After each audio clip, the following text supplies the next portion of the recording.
मावा मलाई मोदक करण्यासाठी मी काजू बदामचे कापा करून घेतलेत छोटे, पिस्ता, पिठी साखर, वेलची पावडर, पाव किलो पनीर, मिल्क पावडर आणि तूप। आता पाव किलो पनीरला मी थोडं मिक्सरला वाटून घेते आणि तुम्हाला दाखवते। आता पनीरला मी मिक्सर मध्ये वाटून घेतलंय। आता याला मी प्लेट मध्ये काढून घेते। आता पॅन मध्ये मी 1 चमचाभर तूप घालून घेते, साजूक तूप। आता तूप आपला चांगला हळूहळू मेल्ट होतोय।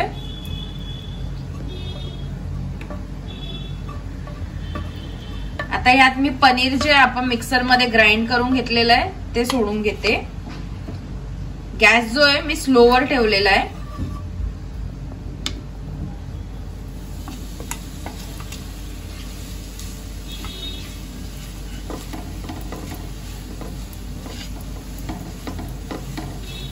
यामध्ये मी मिल्क पावडर घालून घेते।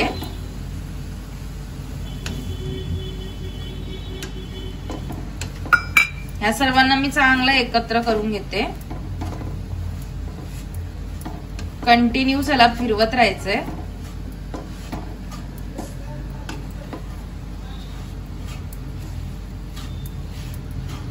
यात मी साखरेचा आपण पिठी साखर जी घेतली ती पण अर्धा वाटी असा अंदाज टाकलाय मी। तुम्हाला पाहिजे तर तुम्ही तुमच्या हिशोबाने कमी जास्त गोडपणा करू शकता। माझा मिल्क पावडर पण गोड आहे त्यामुळे मी पिठी साखर कमीच घालते।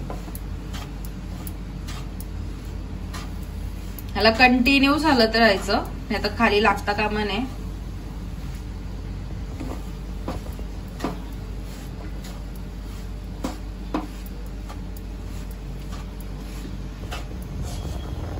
जसं जसं आपलं मिश्रण एकत्र होत चाललंय तसं जसं ते पातळ होत चाललंय, ह्याला कंटिन्यू मी हलवत जाते, कंटिन्यू एकत्र करत जाते। हा एकदम डो एकदम घट्ट झाल्यावर एकदम पिठाचं म्हणजे आपण पीठ मळतो तसं मळले गेल्या तोपर्यंत मी ह्याला एकत्र करत राहणार आहे। आता तो खूप पातळ आहे, ह्याला मी कंटिन्यू हलवत राहते, सगळीकडनं मिक्स करत राहते।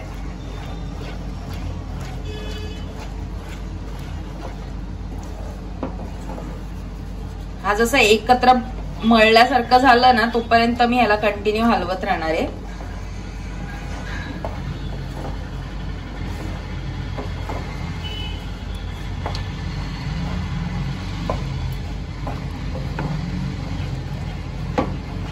ह्याच्यामध्ये लम्स राहता कामा नये म्हणून मी कंटिन्यू हलवतीये।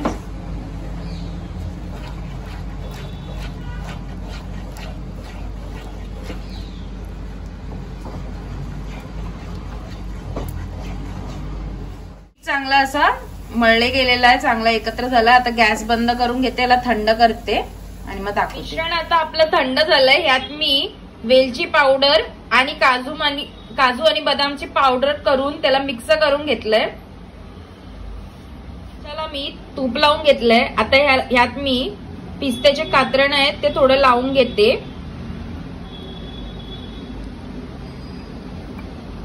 दोन्ही साइडनी थोडे थोडे।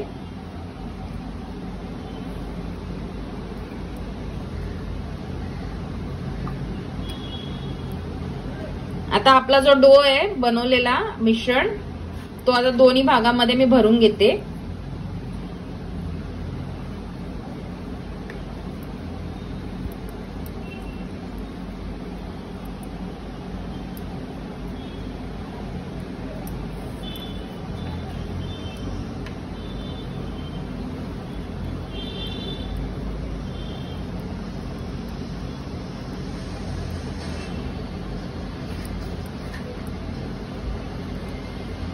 आता ह्याला मी दाबून घेते, साचा बंद करून दाबते।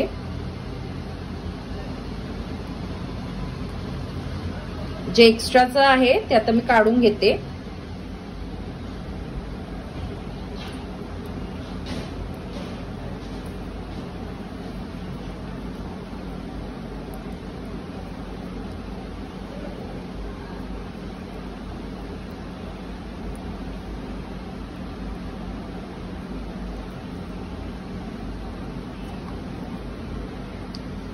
आता मी साचा खोलून काढून दाखवते.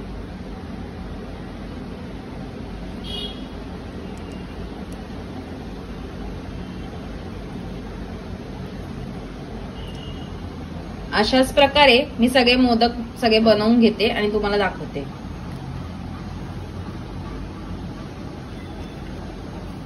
मी सर्व मोदक बनवून घेतलेत. आपले 11 मोदक रेडी झालेले आहेत. मलाई मावा मोदक. हे मोदकचं पूर्ण रेसिपी बनवण्याला मला 15 ते 20 मिनिटच लागले. झटपट अशी आपली रेसिपी आता बनवून झालेली आहे. तुम्ही पण ही बनवा. ही रेसिपी तुम्ही पण करून बघा. आवडली तर मला कमेंट करा, लाईक करा, शेअर करा, सबस्क्राईब करा. Bye bye.